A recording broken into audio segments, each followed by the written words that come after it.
Hi guys, Yannick here for Yannick's Photo School, and we're jumping back into Lightroom today on another before and after tutorial on how I actually ended up with this beautiful final image. Let me show you the original image. This is it, quite underexposed, kind of grayish, and I wanted to create an old style feel to that photo, something that was taken a long time ago. A little bit of grain in there too. So it's actually pretty easy to achieve this once you've played around with Lightroom. And I'm going to show you how I went from this to this right now. So let's get right to it. First thing you want to do is create a virtual copy of your raw file. So just right click on your thumbnail and select Create Virtual Copy. And there we go. Now we're working on a virtual copy. Now the first thing I do, and I always do that, is I scroll down to camera calibration here on the right side panel, and I choose one of the Nikon modes here. If you have Canon, I'm sure there are some presets in there for Canon too. And I like choosing camera landscape since this is a landscape. And that's basically how my camera, or how I actually saw it, apart from the fact that it's slightly underexposed. After that, well, let's fix exposure. So let's just crank exposure up till I like it. That looks about right. You don't want to overexpose it either, because you're going to lose the detail and the quality of the fog, which creates the mystery of this image. And already there, it's starting to look pretty good. Now there's something about the crop in this image that I don't really like. It's pretty centered. So I think there's too much sky. The sky is pretty bland and there's no detail, but we do have some really nice details here on the icy river down here and the fog. So I'm going to keep that part and just chop off some of the sky. So I click on my crop tool, and all I'll do is just crop some out right about there. That looks good. There's a nice little curve in there. And I just double click on there and I got my crop. Alright. Next step is to give it a bit more contrast, a bit more punch. So let's just boost the contrast a little bit, see how that works. It's not bad. Let's bring the blacks up a little bit. There we go. You can see those buildings a bit more. And a little bit of clarity in there to pop things up and pop the midtones a little bit. Wow, that looks really good. Now, since we're going to be creating a sepia-ish thing type of image, I don't want to go all monochrome on this and just have like a sepia color. I want to keep some of the natural colors in the house. As you can see here, there's some reds in there. So I want to keep those in there. So I'm going to use split toning right down here. The split toning dialog box. If it's closed like this, just click on the right side arrow and it'll open the dialog box for you. Now you want to choose a color, so just click on the color picker, and you can click and hold and drag around. Click and drag, I should say. Click, hold, and drag, and try to find your favorite sepia tone in there. And once you have it, let go and just click on the dialog box, and there you have it. Now I find this a little oversaturated, so I can just bring that saturation down just a tad.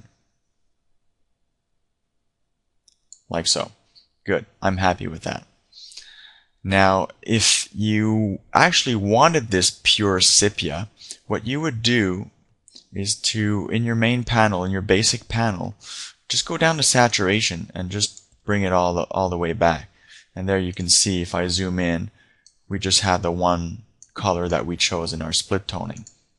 Alright, in my case, I'll just double click on this, put this to 0, and we're back in business. Alright, now the next thing I wanted to do is to get a nice little vignette around this. You see lots of old style photos that have a vignetting effect on them, so that's what I wanted to put. So let's get to vignetting. So you'll find this in the vignettes dialog. And let me just bring that all the way down. I always like to start full blast. And I see that that's a little too much, so let me bring it back just a tad like that. And let's play with the midpoint a little bit. Bring it in a little bit. How does that look? Bringing it out. Maybe bringing it in just a tad, not much. I like that. Good. Now we're starting to look like this image, slowly but surely. Now the next thing I did is I'm a guy that likes hot and cold in my image, and right now we don't see that. I like the contrast of a little bluish tint and a hot orange tint. So let me just go and do that. And I used the graduated filter in Lightroom for that. Now I'll put an orange glow to the sky and a blue tint to the water, to the icy water. So just go and choose your favorite orange color for the sky. Just click and drag and bring it all the way down so that it touches some of the houses. There we go. Now of course this is way oversaturated, so you can just bring down the opacity until you like it.